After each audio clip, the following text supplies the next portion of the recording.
दोस्तों, अब इजराइल के अंदर खुद ही बेंजामिन नेतन्याहू को उनकी कुर्सी से हटाने की प्रक्रिया शुरू हो चुकी है। प्रक्रिया का मेरा कहने का मतलब यह है कि पहले जनता सड़क पर थी, फिर सेना के अधिकारी और जो सैनिक है वो नाराज हो गए, उनकी कैबिनेट मिनिस्टर के साथ साथ अब व्यापक स्तर पर यह ऐलान किया जा रहा है कि अगर देश को बचाना है, यानी इजराइल को बचाना है, तो यकीन मानकर चलिए सबसे पहले बेंजामिन नेतन्याहू को सत्ता से हटाना होगा, उनकी सरकार को गिराना होगा। यानी गृह युद्ध किसी भी वक्त छिड़ सकता है, लेकिन यह गृह युद्ध सिर्फ इजराइल तक सीमित रहेगा नहीं। इसके साथ साथ खबर यह है कि ईरान एक बहुत बड़ा हमला इजराइल पर करने जा रहा है, जिसका ऐलान कर दिया। यह ऐलान कैसे वक्त में और क्यों किया गया वो भी आपको दिखाने जा रहा हूं। इजराइल ने ऐसी कौन सी गलती की जिसके बाद ईरान बहुत गुस्से में है, और वहीं आपको दिखाऊंगा गजा के अंदर से निकली हुई कुछ और तस्वीरें भी, कैसे इजराइल अब भी मानने के लिए तैयार नहीं है। वो गजा में जो हमले कर रहा है, लेकिन एक झटका जो उसे गजा में लगा था वैसे ही झटके अब लेबनान में लगने लगे, जिसको लेकर अंदाजा लगाया जा रहा है जो ताकत हाल फिलहाल में हमास को मिली है, क्या वही ताकत हिजबुल्लाह को मिल गई है। नमस्कार, मैं हूं प्रज्वल गौतम और आप देख रहे हैं the live TV. The live TV, सच सबसे आगे। पहले कुछ शुरुआती तस्वीरें आपको दिखाने जा रहा हूं। ये गजा के अंदर की तस्वीरें, अलग अलग तस्वीरें हैं। पहले देखिए, एक भीषण धमाका। अब आप सोचिए इसका कितना व्यापक असर रहा होगा। हर तरफ धुआं ही धुआं। ये देखिए, ये एक तस्वीर निकलकर सामने आई। इसके अलावा ये देखिए एक और, एक के बाद एक हमला होता है। पहला हमला, फिर इसके बाद एक और हमला कर दिया जाता है।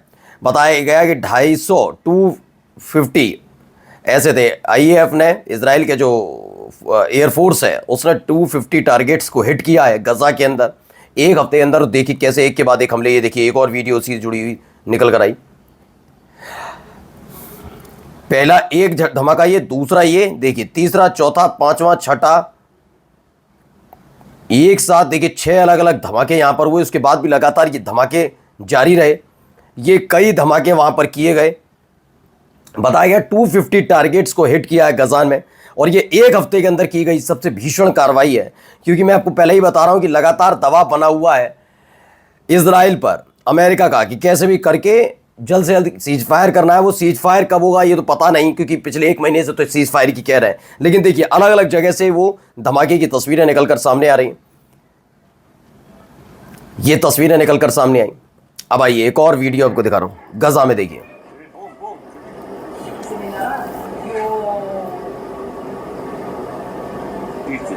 कितनी सारी तस्वीरें हैं अलग अलग जगह ही। देखिए एक और गजा में आईडीएफ की एयर स्ट्राइक।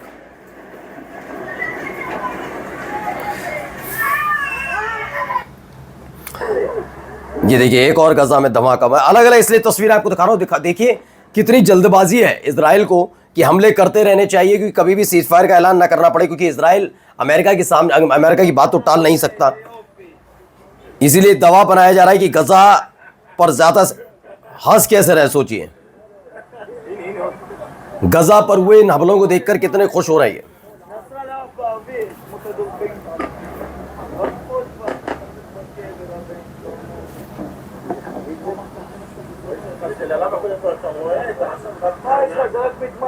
एक के बाद एक हमलों के बाद मुस्कुराते हुए चेहरे भी नजर आए निकल करके। कैसे किया जा रहा है देखिए। Attack also targeted local driving the vehicle near the room. देखिए गाड़ी की हालत क्या हुई, इस पर भी एक धमाका हुआ था। ये दावा वहां पर किया गया।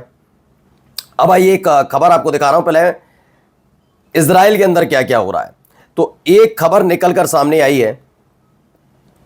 जो इनके अपने हैं उन्होंने क्या दावा कर दिया। उन्होंने कहा कि जल्द से जल्द इनको हटा देना चाहिए, तभी चीजें ठीक हो पाएंगी, वरना चीजें ठीक नहीं हो पाएंगी, ये कहा जा रहा है। ये देखिए फॉर्मर मेंबर हैं इजरायली नेसेट के यार गोलन, उन्होंने कहा to save life and the country the government must be brought down. उन्होंने कहा कि अगर इजराइल को बचाना है तो यकीन मानकर चलिए सबसे पहले सरकार को गिराना होगा। सरकार को गिराने की अपील की जा रही है कि सरकार को गिरा दिया जाए। वहीं देखिए इजराइल को एक और झटका लगा है। पहले ही देखिए क्या लिखा है। इजराइल के एनर्जी मिनिस्टर हैं, उन्होंने कहा कि गजा की हालत यहां पर ऐसी कर दी गई है जो दशकों से तक अब ये ठीक नहीं हो पाएगा, ऐसे ही खंडहर तबाह रहेगा, ऐसे हालात वहां पर बना दिए। और इस पर कितने खुश हो रहे हैं इजराइल के एनर्जी मिनिस्टर हैं, वो ये दावा करते हुए बड़े खुश होते हुए नजर आए। वहीं लेबनान के आसमान में कुछ नजर आया, एक बैलून था वो क्रैश हो गया, इसकी एक खबर है। अकॉर्डिंग टू द अल हैद एन इजरायली स्पाई बैलून है, जो इजराइल का स्पाई बैलून था वो क्रैश हो गया दक्षिणी लेबनान में। इससे पहले आपको मैंने दिखाया था कि एक इनका अपना जो ड्रोन था, जो स्पाई ड्रोन था, वो भी एक क्रैश हुआ था, बाद में उसकी जांच की गई। यानी यहाँ पर फिर से वो नज़र रखने के लिए लेबनान के अंदर घुसकर अगर आप नज़र रख रहे हैं तो ये सीज फायर का उल्लंघन है। और ये उल्लंघन लगातार लंबे समय से इजराइल कर रहा है। अलग अलग जगह इस तरह की तस्वीरें निकल कर भी सामने आ रही हैं। लेकिन खबर ये नहीं है, खबर ये देखिए, पहले इसको आप देखिए गौर से। दरअसल ये टैंक है, कौन सा टैंक है? ये मरकावा टैंक है। वही मरकावा टैंक आपको याद होगा भी, वैसे तो कई मरकावा टैंक को ध्वस्त कर दिया। एक तो मैंने वीडियो भी दिखाई कि एक अकेला हमास का लड़का जाता है, पहले एक टैंक पर फिर दूसरे टैंक में डालता है, दोनों टैंक बर्बाद हो जाते हैं, यानी ध्वस्त हो जाते हैं। लेकिन एक खबर आपको याद होगी कि बेट हनन में एक बड़ा हमला हुआ था जिसमें 26 इजरायली सैनिकों और अधिकारियों की मौत हुई थी। उसमें भी मरकवा टैंक और D9 बुलडोजर दोनों मार गिराए गए थे। अब ये क्या है, कुछ ऐसे ही बुलडोजर जो मरकवा टैंक है वो था लेबनान में भी। बताया गया लेबनान में वो मरकवा टैंक घूम रहा था, अचानक से उस जो माइन बिछा रखा था नीचे हिजबुल्लाह ने, उसमें उस पर चढ़ गया और उसके बाद जो हुआ आपके सामने पलट गया, ध्वस्त हो गया। इसमें बताया गया कि 4 ऑनबोर्ड थे जो मारे गए, यानी इजराइल के 4 सैनिक मारे गए। बड़ी खबर निकल कर आई, 4 सैनिकों का नुकसान यहाँ पर भी उठाना पड़ा। अब ईरान ने एक दावा किया है, पहले वो मैं दावा दिखा रहा हूँ, पहले ये देखिए।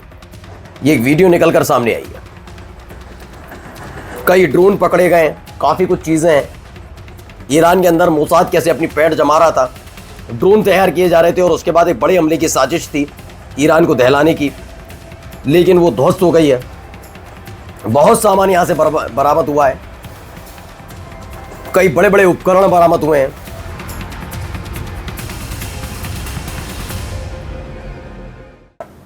तो इसी के साथ आप देखिए कुछ खबरें।